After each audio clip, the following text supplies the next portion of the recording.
Hola Domingo, ¿qué tal? ¿Qué tal, Richard? Qué cargante es esto de que va a hacer mucho calor cuando vayamos a votar, ¿no? Pues un poco. Más Un poco pasar a un así. señor cavando la tierra, Sí, en general dando estamos... de comer al ganado. No, efectivamente, y en general yo siempre pienso en nuestros abuelos que no tenían ni aires acondicionados ni nada. Nos da por un titulillo. Abrían las ventanas y ya está, y aquello pues refrescaba, pues bueno, un poquito y otro poquito pues pasabas calor y te aguantabas. Yo es que no he visto ninguna mesa electoral al pleno sol. Sí, sí. Y puedes ir a votar desde las 9 de la mañana, creo que abren a las 9 o a última hora de la tarde. Oye, está claro que los que sean miembros de la mesa pues van a estar un día algo más incómodos que en otras fechas, pero tampoco lo veo yo tan grave. Pues un colegio, pues ya digo, pues puedes abrir ventanas, hay pasillos, no sé, no me parece que sea tan exagerado. Seguro que ahora alguien dice, no, pues es que en mi pueblo, ahí en, no sé, en Sevilla va a hacer... Sí, podría Además, ocurrir, pero tampoco me parece claro, para este drama. Con tanto gasto inútil que hay, pues oye, que cogen y compren limón granizado para todos los de las mesas. A mí es que me refresca mucho. ¿Te gusta el limón granizado? Mucho. Claro, eso es súper fresquito.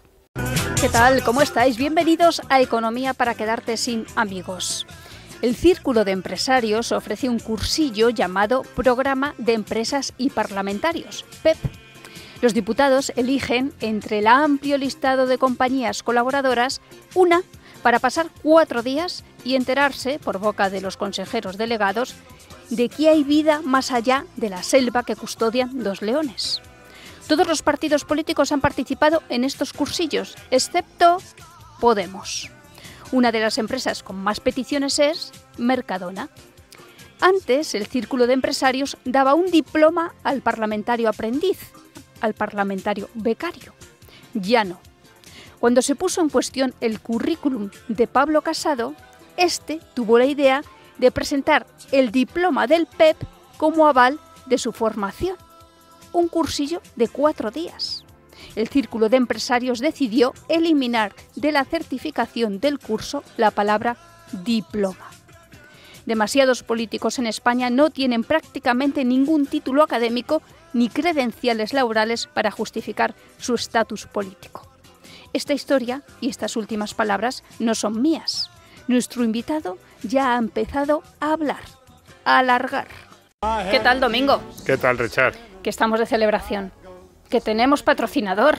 Siempre, bueno, ya llevamos un par de semanas. Bueno, pero yo estoy siempre contenta. Y más con esta música que invita como a celebrar la vida y el presente. Eso es cierto. A mí es una música que me gusta mucho y sí, venga, vamos a decir que le pega también a nuestro patrocinador, que es un sitio alegre. La Universidad Francisco Marroquín. Eso Una universidad llenita de liberales. Ahí está, en la calle Arturo Soria 245. Pues ahí estamos los que, no sé, llenita, pues desde luego estoy yo, está Rayo, Eduardo Fernández Luiña, esos grados en Administración de Empresas y Emprendimiento y efectivamente nuestros estudiantes a los que según llegan les decimos... Gustavo Martínez, que estuvo el otro... pero también nos vale. Eso es, que estuvo el otro día hablando de vivienda. Claro. Entonces, efectivamente, y rápidamente, según llegan allí los estudiantes, ya saben que aquello es diferente.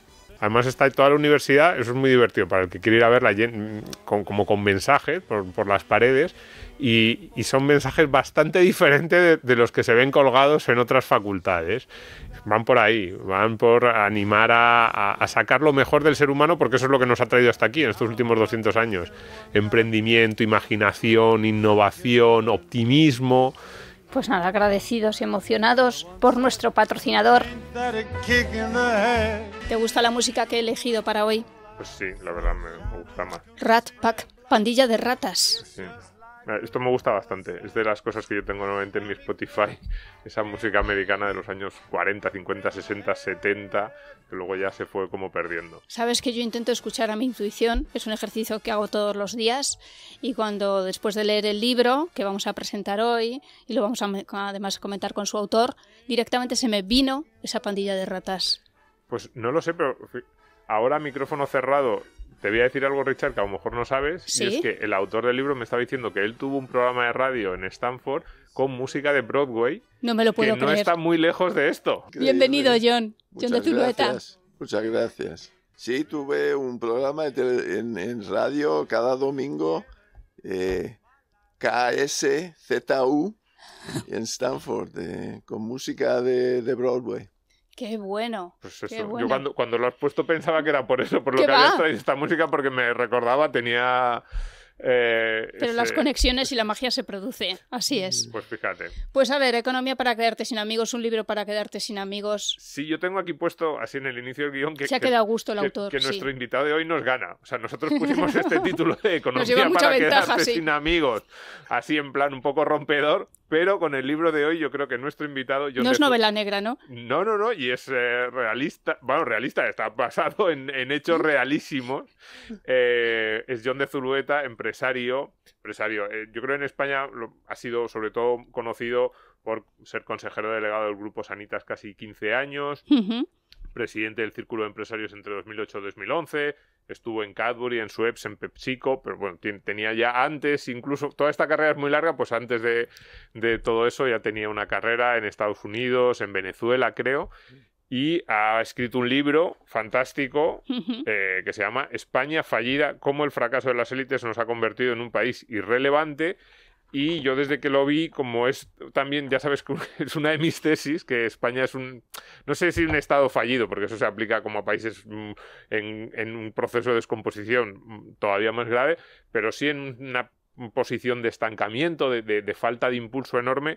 Entonces, bueno, me gustó mucho la tesis y leyéndolo, pues también nos ha gustado la tesis y además que es muy Desde divertido luego. porque tiene muchos comentarios y Sí, muchas anécdotas muy interesantes. Para el libro, para un periodista, es como abrir una lata de Schweppes. Es un libro burbujeante, realmente.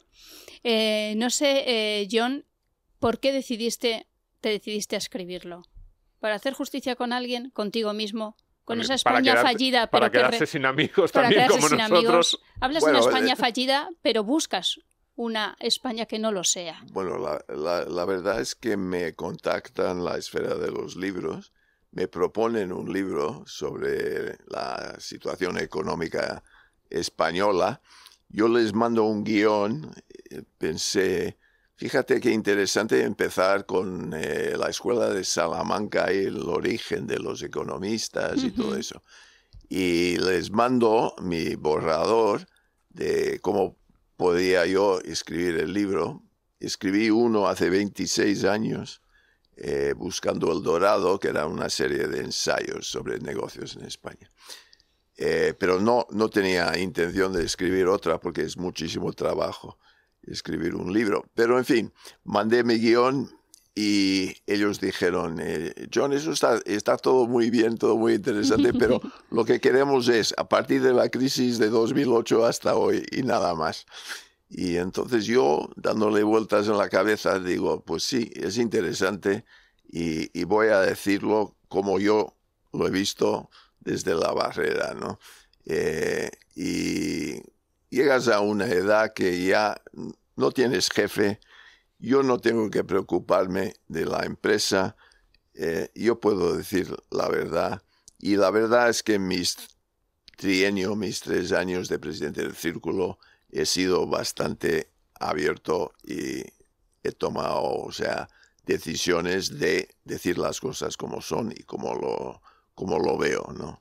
Y yo creo que es muy importante porque la sociedad civil en España es muy débil y los empresarios en general lo que quieren es poco ruido y dejar las cosas como Está claro. son y llegar, y casi todas las empresas importantes de España, bueno, el Círculo son 222 líderes de empresa, la mayoría no son empresarios, son directivos de empresa, pero lo que quieren es tener buenas relaciones, ¿no?, con el gobierno de turno, que puede ser el gobierno nacional o el gobierno autonómico, claro. porque también tiene mucho poder las autonomías.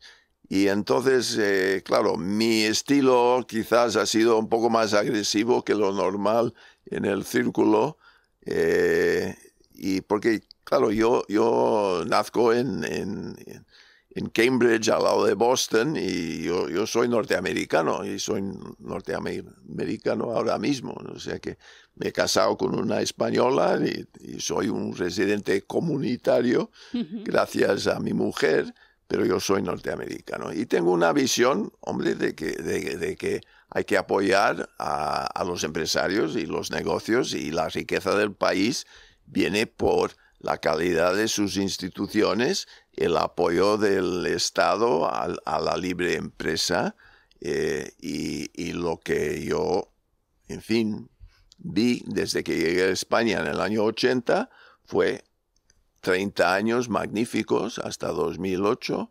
con quizás el país de más cambio en toda Europa occidental en ese periodo, o sea, de la alpargata al BMW, ¿no? Y la entrada en la OTAN y la entrada en la Unión Europea y todo eso. Pero desde 2008 hasta hoy, claro, la situación es fallida en todos los sentidos. Porque yo me he apuntado aquí, la tesis principal que yo he sacado del libro es que hay demasiada política y muy poca empresa, y demasiada política no solo en los partidos, sino también en las empresas, en muchas grandes empresas que quieren vivir demasiado cerca de la política, y que lo que se produce en otros países de empresarios buscando siempre cómo mejorar, aquí están más pendientes de cómo cumplir con el BOE o cómo quedar bien con los que mandan, que realmente innovar, ser más productivos, etcétera. ¿Ese es el principal problema de España? Es uno de los principales. El principal problema de España es que no se han hecho las reformas necesarias en tres áreas: educación, la reforma laboral y la reforma de pensiones. Esas tres cosas es lo que está hundiendo este país. Pero sí, el tema del gobierno que ataca abiertamente a los empresarios, la empresa, a Juan Rocha, a Amancio Ortega, a Ana Patricia Botín, pero lo ataca de nombre. Eso es lo nunca visto. ¿Cómo te quedas, John, cuando escuchas eso? Bueno, yo me quedo de piedra. Y te digo, hace 2 días en el Círculo de Empresarios justamente vino el embajador británico Hugh Elliot a hacer una presentación, ¿no? Y él dijo lo que me sorprende, una de las cosas que más me sorprende en España es cómo el gobierno trata a los empresarios. Y dice, en el Reino Unido tenemos en este momento pleno empleo. El gobierno está, como siempre, apoyando las empresas, los empresarios, para crear riqueza en el país. Y cómo los empresarios se dejan. Exacto. Porque aquí, esa es otra. Absolutamente. ¿Qué es lo que nos hace diferentes en ese sentido a otros países de Europa? Por ejemplo, Reino Unido siempre lo hemos sabido que es un país un poco peculiar, pero es muy diferente lo que pasa en España respecto, por ejemplo, Italia, Francia, que son países también, cuidado, con economías con muchos problemas. ¿Qué es lo que nos hace esta sensación de que lo que ocurre en España, por ejemplo, en esa relación gobierno-empresarios no pasa en otro sitio? ¿Es así o hay algún otro país similar? ¿O por qué? ¿Por qué esto es tan diferente en España? Rusia. Yo creo que mucho tiene que ver con la guerra civil, los años del franquismo, y que la constitución que se hizo y la transición, que ha sido modélica en el sentido de que los dos bandos se unieron, no hubo represalias, en fin, todo el resto del mundo quedó sorprendido de la transición, fue incluso mejor que la de Portugal, de Salazar a la democracia.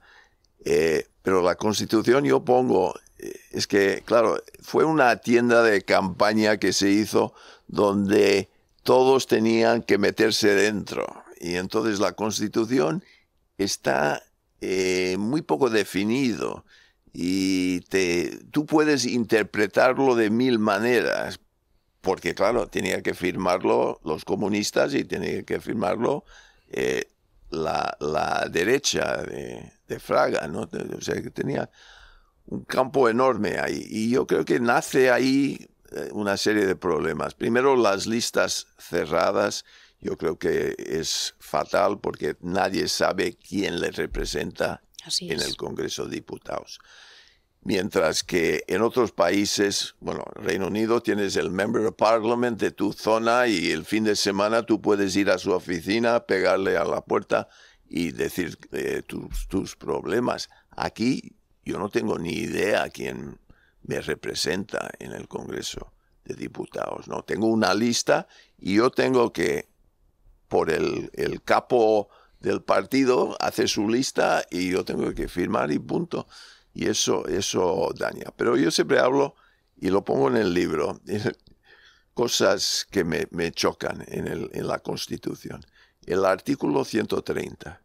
El artículo 130 dice que el gobierno va a apoyar el desarrollo de la economía en España, sobre todo enfocado en la agricultura, la pesca, la ganadería y la artesanía. Año 78. Y yo en el año 78 estaba en Menlo Park, California, y en Silicon Valley, al lado de Stanford, con una ventana que miraba al acelerador lineal de Stanford, donde Intel era la gran empresa de microprocesadores, de microchips. Y entonces yo buceé por la memoria anual del 78 de Intel, mismo año, y están ahí enfocados en VLSI, Very Large Semiconductors. O sea que California en ese momento estaba en un mundo de microprocesadores. Y nosotros en el ganchillo. Y aquí, en artesanía.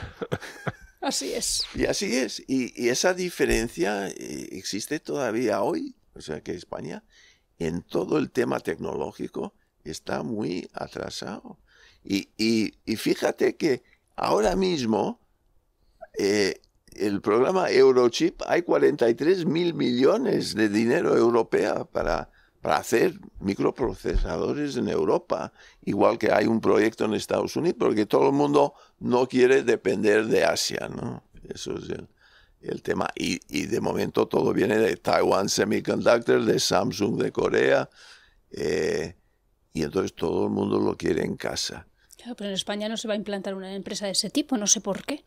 Bueno, ¿Ha estado a punto, no? ¿Nos cuentas? Bueno, claro, vinieron... Taiwan Semiconductor, que es el más grande del mundo, vino a la Moncloa. Samsung, Corea del Sur, vino a la Moncloa. Intel, el más grande americano, vino también por la Moncloa. Les dijeron, bueno, te prometemos esto, el terreno, lo que sea, hazme la fábrica de fabricación de chips, que no existe en España. Y todos han dado una vuelta por el país. ¿Y qué pasa? Intel dan la vuelta por la Unión Europea y Intel está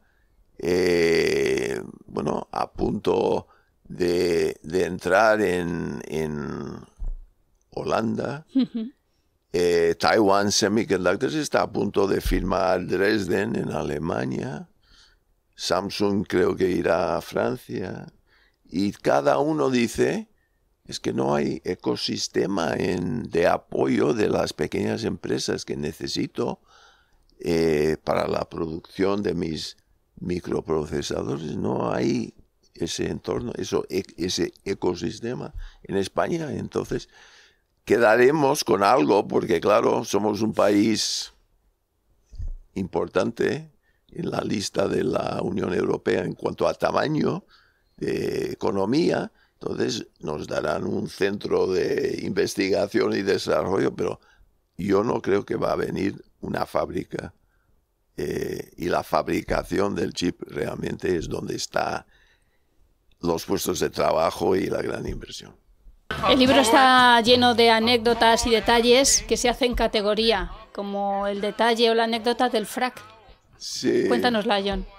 Bueno, yo digo, mira, los empresarios, nadie espera que el empresario sea una hermanita de la caridad, pero que el presidente de la COE, que representa los empresarios más que nadie en el país, que tendría que dar un ejemplo ético y de buen negocio a todo el mundo, porque claro, es una posición muy visible. Yo me acuerdo el caso, después de 23 años de Cuevas, que era un poco un funcionario empresario, los empresarios dicen Cuevas nunca ha manejado una empresa realmente, era un funcionario, tenemos que buscar un empresario. Entonces en la COE encuentran a Díaz Ferrán, que empezó de la nada con una empresita de transportes y hizo Marsans, una gran empresa del sector de viajes y todo. Y entonces eligen a Díaz Ferrán como presidente y yo tuve la casualidad de estar a su lado en una comida una semana después de su nombramiento. Y estaba él feliz, como un pavo real, pongo, porque había ido al sastre para hacer el frac. Porque dice, John, ya sabes, ahora como presidente de la COE necesito el frac, porque me van a invitar a todas esas cenas en el Palacio Real y todo eso. ¿Qué pasa? Por ser corrupto, Marsans va a la quiebra, no paga a sus proveedores, tiene que despedir a todos los empleados y Díaz Ferrán termina en la cárcel de Soto del Real. Y lo cede al cobrador del frac. Y yo digo, pues poco uso del frac en el Soto del Real. Desde luego. Sí, pero es una anécdota, como tú dices, que se eleva a categoría, porque el libro, como digo, de un presidente de honor, creo que actualmente, del Círculo de Empresarios, a mí es lo que más me ha sorprendido el libro. Yo he visto un libro muy crítico con el empresariado español, con el gran empresariado. Intuyo que con muchas personas a las que conoce muy bien, John de Zurueta. A mí me ha llamado la atención. Yo dije un día aquí en la tertulia de Federico, hace ya un par de años o así, me acuerdo que no sé qué estábamos discutiendo, y le dije a Federico, de todos los grandes colectivos que hay en España y con los que nos metemos mucho, políticos, periodistas, jueces, yo dije, si pudiese cambiar solo uno, cambiaría el de los grandes ejecutivos del IBEX. Federico también es muy de ese discurso. Y dije, sí. Porque creo que, dije, seguro que los políticos, los periodistas, yo me meto todo el día con ellos, pero dije, si solo pudiese cambiar uno, cambiaría ese. Y el libro, no sé si está de acuerdo con mi tesis o no le quiero meter en ese lío al autor, pero el libro es muy crítico con los empresarios y con los empresarios que viven adosados al BOE, con ese capitalismo de amiguetes, demasiadas grandes empresas en España en la que el empresario ha llegado ahí por sus conexiones políticas. No sé si le ha generado muchos problemas, sería la primera pregunta, y la segunda, ¿realmente es tan fallido el gran empresariado español respecto al de otros países? ¿Y por qué es eso? Y bueno, yo creo que sí hay una diferencia. ¿Y por qué es eso? Yo también creo que tiene mucho que ver con los años de dictadura y que tú para ser un empresario de éxito pues tenías que tener buena relación con el gobierno. Casi todas las grandes empresas españolas dependen de alguna forma o están controlados de alguna forma con el gobierno, ¿no? Y eso es la triste realidad. Y entonces, claro, yo menciono, por ejemplo, Eduardo Serra, y yo estuve con él en un proyecto de Transforma España, donde éramos 60 y realmente tuvo impacto, porque yo me acuerdo yendo en un vuelo de Iberia y todos los asientos tenían lo de Transforma España y el proyecto. Un folleto estaba en cada asiento, o sea que llegó a tener bastante impacto el proyecto de Transforma España. Y fuimos a ver el rey. Y claro, se molestó Zapatero, que era el presidente de entonces, porque habíamos puenteado a Zapatero. Y claro, era crítico porque era cómo había que transformar España.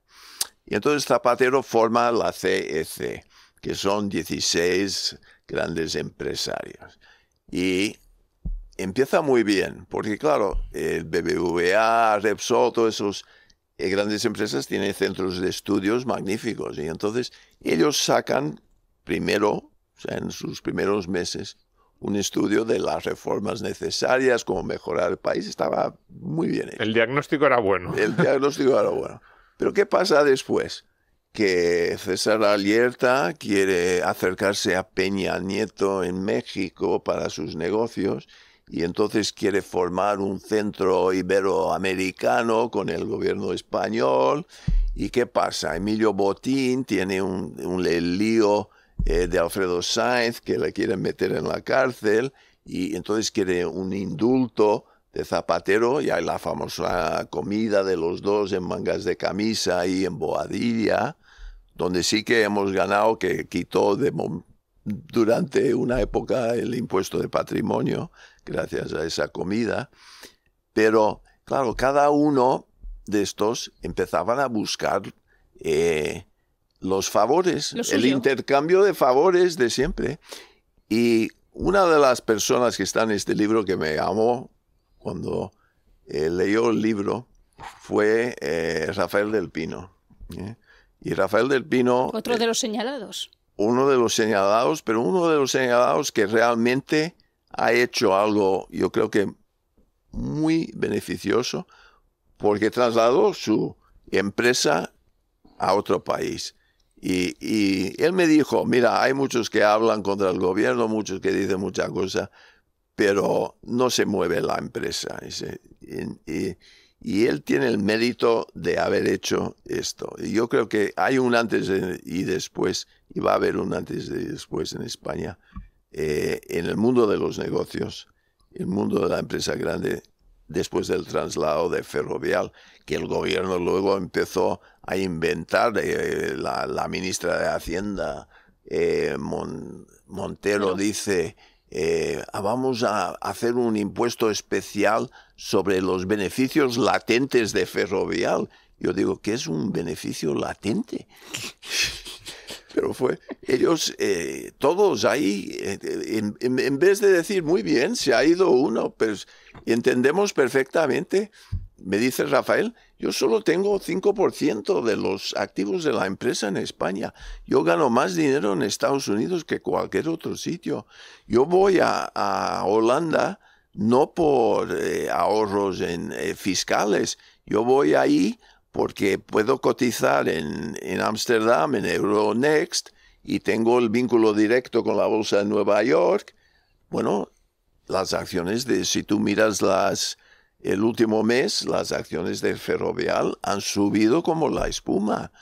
Y dice, tengo acceso a capital que necesito porque tengo enormes inversiones y me sale más barato en Ámsterdam que en España. ¿Por qué? Porque Holanda tiene una deuda, el gobierno, de 55% y en España tenemos una deuda de más de 100% del PIB. También hablas del traslado, por ejemplo, de las empresas en Cataluña. Bueno, claro. Eso fue de mi predecesor, Javier Vega de Seoane. Era presidente del Círculo durante toda esa etapa y me puso en la junta directiva y ahí es donde empiezo con una visión ya porque yo he sido empresario enfocado básicamente en mi empresa. Lo has mencionado, mis años...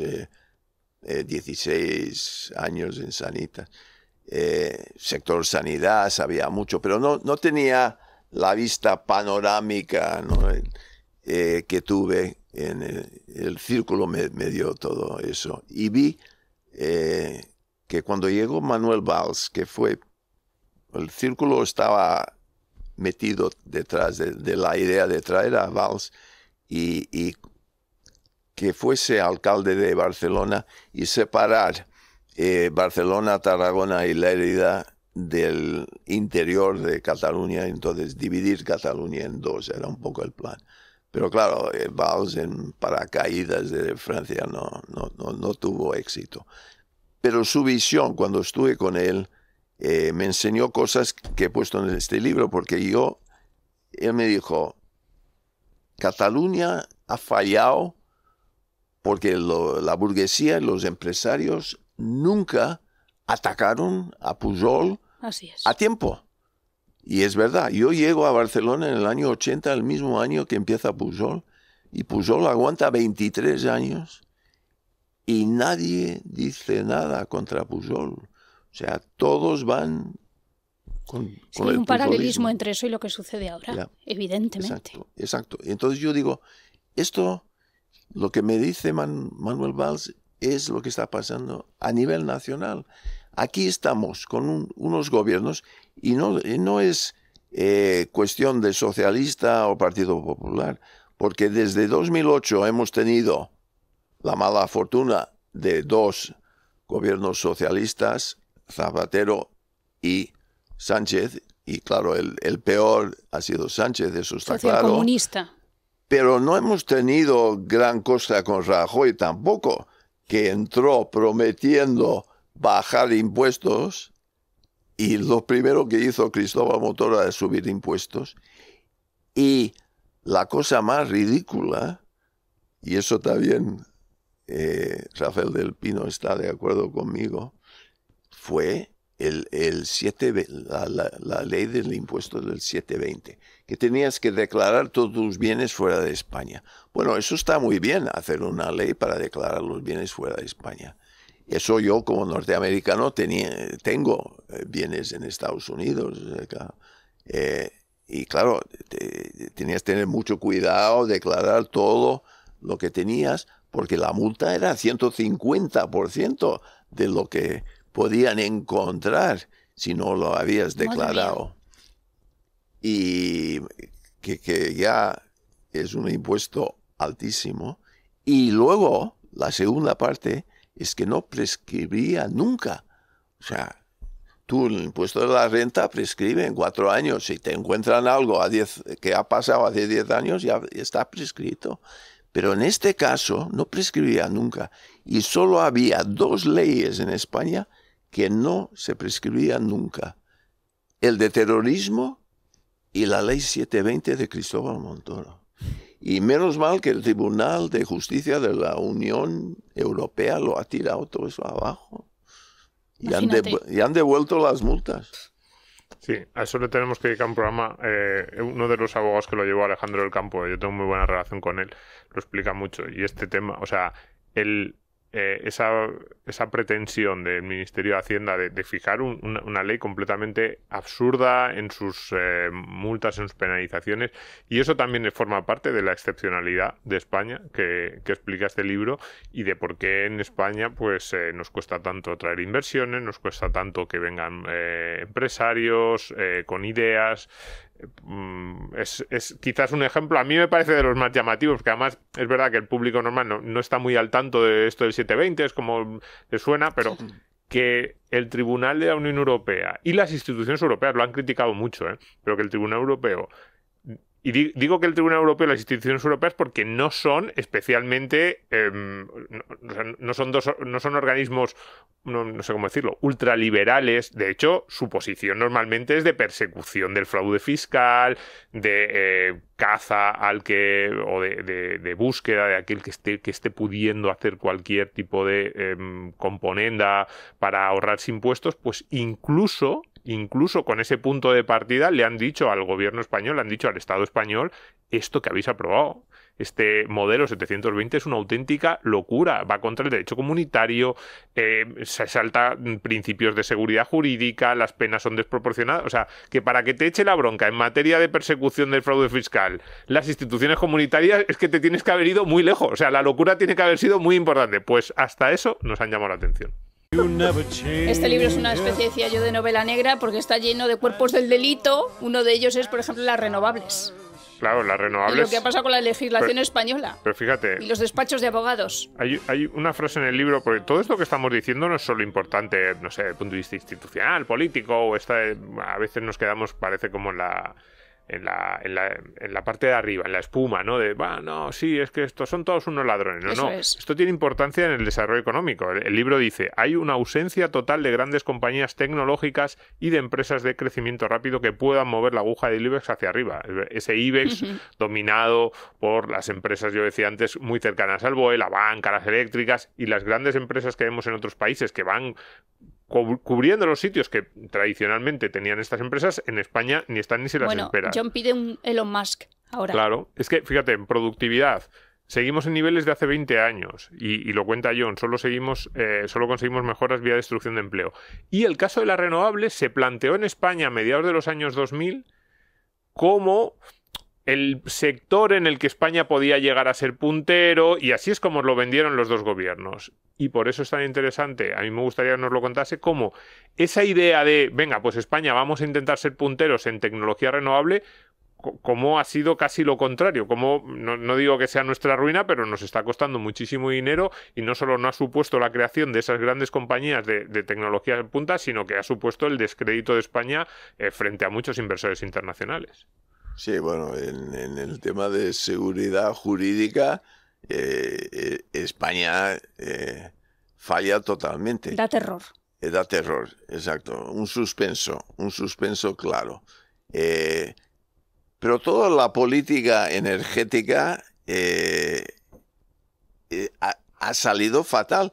Desde la época, fíjate, la época de Franco estaba España como líder en el tema nuclear y reactores nucleares y centrales nucleares, líder de Europa por delante de Francia, porque España compraba los reactores de Westinghouse y General Electric, y De Gaulle en Francia no quería comprar de Estados Unidos, quería desarrollarlo el francés, y entonces iban más retrasados los franceses. Y fue el grave error de Felipe González decir, después del Lemoniz y la matanza de los ingenieros Ryan y todo aquello, de ETA, Felipe González dice, moratoria nuclear, ya no vamos a hacer nada, y Badajoz quedó construido, pero nunca se activó, y España entonces pierde el tren del nuclear. Y luego viene Zapatero con la brillante idea de energía solar. Brillante como el sol. Brillante como el sol, porque claro, Alemania, que tiene 60% del sol de España, tiene mucho más paneles solares que España. Y Zapatero, la idea era muy buena, aprovechar del sol que tenemos en España e ir a renovables del sol. Ya que hemos perdido el tren del nuclear, pues por lo menos el solar. Y da unas subvenciones a 40 años. Y yo pongo aquí un amigo, Rafael Benjumea, de los Benjumea de Sevilla, que tienen, claro, la familia tenía fincas donde había mucho espacio para huertas solares, y me dice, John, esto voy a ganar un 7% garantizado durante 40 años, es magnífico. Sorpresa, sorpresa, seguridad jurídica nula. De repente Zapatero, viene la crisis y se da cuenta, no puedo subvencionar tanto el solar. Había invitado a Obama vino aquí, esto era el país de maravilla, el AVE, el solar, bueno, el país del futuro. Obama visitando España para aprender. Y luego, ¿qué pasa? Viene la crisis, recortan, pero cambian las subvenciones a medio partido. Y claro, seguridad. Que las bajan a 25 años. Y claro, pues los inversores extranjeros se ponen a pleitear en todo el CIADI, que es el centro ahí de mediación del Banco Mundial, y luego hay un órgano de las Naciones Unidas también para mediar en todas esas peleas contra países. Pues el que tiene más procesos y litigios en contra en este momento es España. El que tiene, cuidado, el país con más litigios, Qué vergüenza. que es verdad, pero fíjate, a micrófono cerrado nos decía John de Zulueta, hay otros países que tienen más cantidad, se les pide más dinero, pero en número de litigios el primero es España. Y cuando nos decía, los países que tienen más, o sea, que la cifra total que se les demanda es superior, nos decía Argentina, Venezuela, y yo estaba temblando. No sé si temblaba más por ser el número uno en número de litigios o porque la comparación o los que nos están ganando en cantidad son Argentina y Venezuela. Y uno dice, así estamos. Así estamos. Y lo peor de la cosa es que después del recorte de Zapatero viene Rajoy y recorta más. Y hay un juez hace un mes, un juez en el Reino Unido, ¿no?, que puso un embargo sobre el Instituto Cervantes en Londres, porque dijo garantía contante y sonante para el inversor inglés que ha invertido en solar en España. Madre mía, si Cervantes levantara la cabeza. A ver, es que el proceso de las renovables a mí me parece que define muy bien lo que ha ocurrido en España, porque a mí me parece una locura en inicio. Yo creo que fue completamente lógico aquellas personas que hicieron, pues como la familia Benjumea, porque hubo un momento en que invertir en renovables en España era la mejor inversión del mundo, del planeta, porque con el respaldo, en teoría, del Estado español, es decir, tú tenías la misma seguridad que un bono del Estado español, porque el Estado español te aseguraba y te estaban dando un 7%, que era muy superior a lo que te estaban dando los mercados de deuda, con lo cual parecía la inversión perfecta, muy rentable y 100% segura. Claro, era una locura, de pagar eso no se podía sostener, y entonces, ¿qué hacemos? Deshacemos a mitad de partida, o sea, con efecto retroactivo nos cargamos lo que habíamos prometido. Entonces, es definición de país, pero de país con muchos problemas las dos partes, ¿eh? Primero, la primera promesa, que yo creo que no se podía sostener, y luego lo otro, lo de a alguien al que le has prometido con el respaldo del país, porque es que el Estado español decía, hacedlo aquí porque con la fuerza, con la garantía del Estado, os vamos a prometer esta rentabilidad durante 40 años, y de repente dicen, no, ya me olvido. Entonces, claro, es terrible, pero es así. Es España fallida en un ejemplo, pero podemos dejar de ser España fallida. Es que llevamos mucho tiempo hablando de problemas.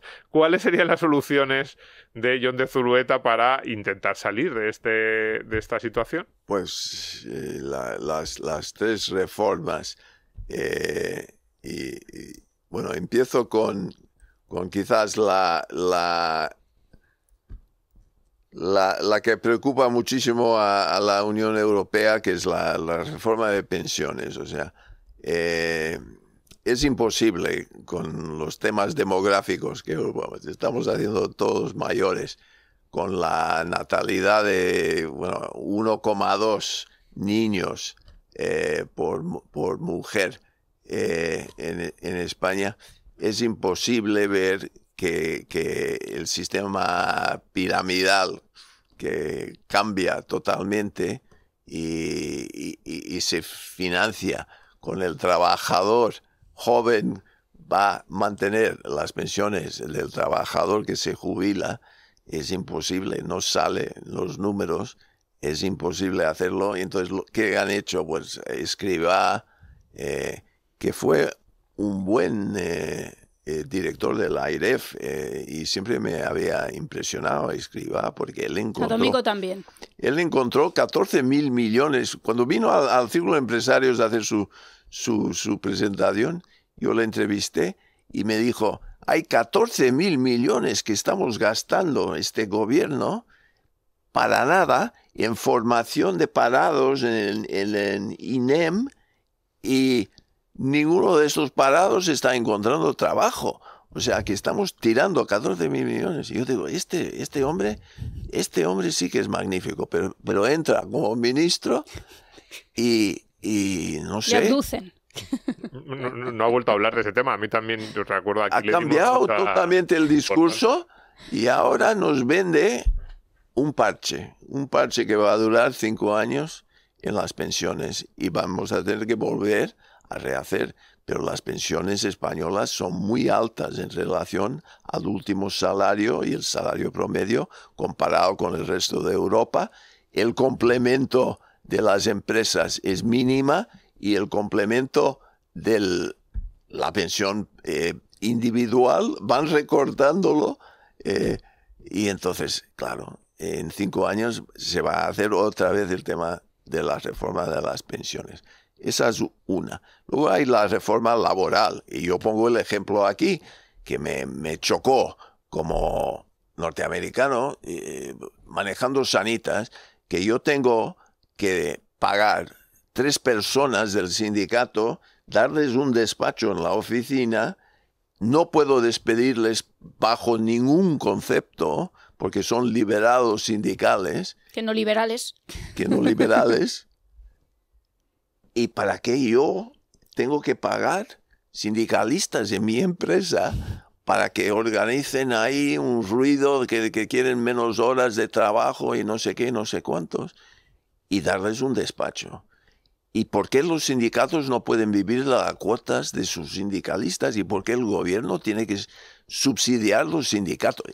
Eso para mí es la locura, pensando en, claro, como un norteamericano. El sindicato tiene todo derecho de existir, todo derecho de reunir sus cuotas y hacer, claro, sus campañas a favor de los trabajadores. Pero por favor, que el gobierno no se meta ahí a ayudarles. No tienen, eso es un sinsentido. Lo que llaman los anglosajones el level playing field, ¿no? El terreno de juego nivelado. Aquí estamos totalmente desnivelado. El gobierno está copando el control de todo, las negociaciones. Yo tengo muy buena relación con Antonio Garamendi. Hemos hablado horas antes de escribir este libro. Y los dos queremos lo mejor para España y el futuro de España. Pero nos choca, él mismo me dijo, peronismo light es lo que tenemos aquí. El gobierno no deja las empresas negociar libremente con los sindicatos. Sería mucho mejor que cada empresa llegase a un acuerdo con sus trabajadores. No, tiene que ser... Y podemos deshacer esto, porque en el libro hay una parte, hablando de la crisis de 2008-2013, en la que se plantea, y yo creo que de forma elogiosa, pues la reforma laboral de 2012 de Fátima Báñez, cómo Luis de Guindos se enfrentó al problema del sistema financiero y lo resolvió, yo creo que también, yo estoy de acuerdo, más o menos bien, con un coste inevitable, porque es que el agujero que tenían los balances de las cajas estaba ahí. La última reforma de las pensiones sustancial que se hizo, cuidado, lo hizo el PSOE en 2011. Entonces, yo siempre digo, repito la frase de mi amigo John Muller en su libro La crónica sobre aquellos años, dice John, el único agente reformista que ha habido en España en los últimos 30 años ha sido la prima de riesgo. Solo cuando nos vimos con el agua al cuello de la posible quiebra, hicimos esa reforma. Pues una de las pensiones interesante en 2011, la reforma laboral 2012, reforma del sistema financiero. Entonces, a partir de ahí, uno coge lo que ha ocurrido en España a partir del primer semestre de 2013, una vez que el Banco Central Europeo nos rescató, y no hemos hecho mucho más. Entonces, ¿podemos enfrentar esa reforma sin vernos otra vez con el agua al cuello? Porque es una perspectiva terrible. Solo cuando estemos al borde de la quiebra vamos a hacer otra vez el siguiente salto adelante. Bueno, y lo peor es que hemos hecho la contrarreforma. O sea, las pensiones no tenían que subir con el IPC, fue la reforma. Y ahora hemos vuelto a subirlos con el IPC. El tema de Fátima Báñez, que el convenio de la empresa tenía prioridad sobre el convenio sectorial, se ha perdido. Ahora tenemos una ministra de Trabajo comunista. Se ha perdido la tímida reforma de Fátima Báñez, que fue en una muy buena dirección. Se ha perdido casi todo con la contrarreforma de Yolanda Díaz. Pero entonces, esos son dos, pero la tercera es la más importante, es de educación.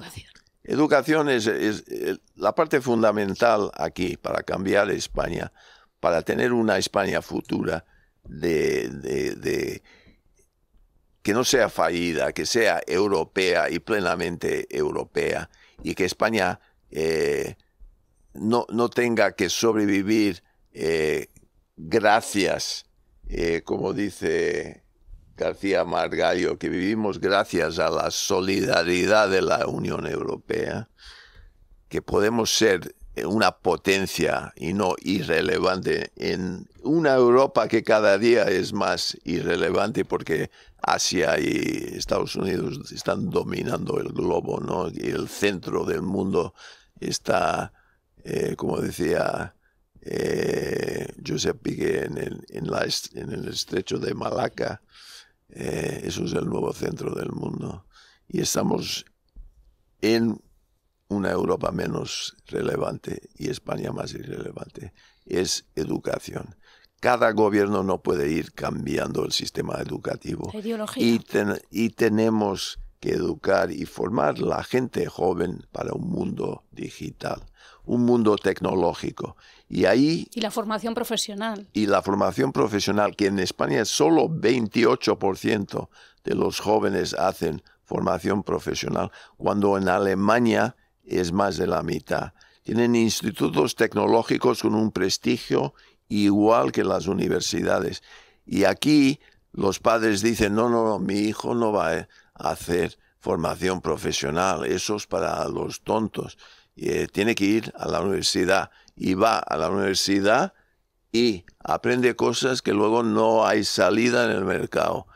Y los pocos que estudian para ser programadores informáticos, el mundo del blockchain, el mundo de inteligencia artificial, de ordenadores cuánticos, todo lo que viene, estos, la mayoría, tristemente, van fuera de España. Yo puse en Twitter, porque soy muy activo en Twitter, y yo puse, tenemos que formar más gente en todo el área tecnológico. Eso es lo fundamental, es lo que piden las empresas. Con el paro más alto juvenil de toda Europa, hay empresas que no pueden llenar puestos de trabajo tecnológicos porque no hay nadie. ¿Y por qué no hay nadie? Porque claro, me responde uno, yo estaba en Barcelona, pero ahora mismo estoy en Dublín, porque mi salario es 4 veces lo que me pagaban en Barcelona. Eso es la realidad, eso es la triste realidad. Y educación todas las encuestas que hemos hecho en el Círculo de Empresarios sobre qué más preocupa a los empresarios es la educación. En fin, John, yo recomiendo la lectura del libro pues para hablar, para saber también en qué consiste la formación profesional de los diputados cuando los lleváis a las empresas. Eso es muy gracioso, la verdad que sí. Por cierto, de formación profesional hablas de la Mutua Madrileña, ¿no? Que hicisteis también un curso hicimos para formar a mecánicos. Con talleres, con la Fundación Exit, donde yo presidí, antes de presidir el Círculo, presidí la Fundación Exit. Colocábamos jóvenes en riesgo de exclusión social en distintos puestos de trabajo y uno de los más exitosos fue talleres. Mutua Madrileña buscaba talleres afines de su seguro de autos, ¿no? Y los talleres eran pequeños talleres, cogían 1, 2, casi todos chicos. Había una chica un año que estaba en pintura de coches y les daba formación para trabajar en talleres.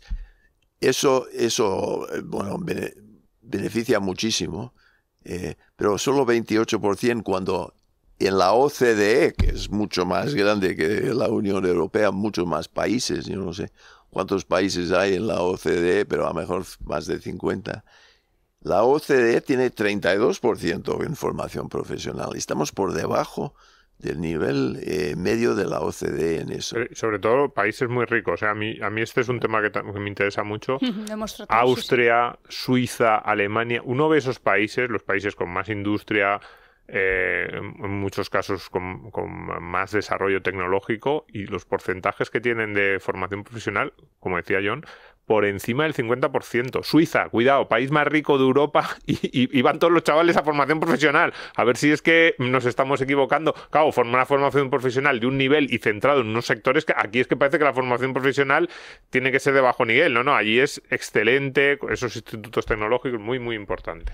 En fin, pues recomendamos, John, la lectura de ese libro. Es una especie de mirilla a la historia reciente de España. Enhorabuena, nos ha quedado muchísimos detalles, sobre todo eso de la sanidad. Tienes que volver para hablar de sanidad. Encantado. Vale. Sí, le convocamos porque es uno de nuestros grandes temas. Sí, porque es que además no le importa quedarse sin amigos. Él habla del capitalismo de amiguetes y también del socialismo de amiguetes, porque lo de Correos también me ha encantado. En fin, bueno, no desarrollemos más el tema si quieres, John. Me parece fantástico, y lo de Correos es un insulto a la inteligencia.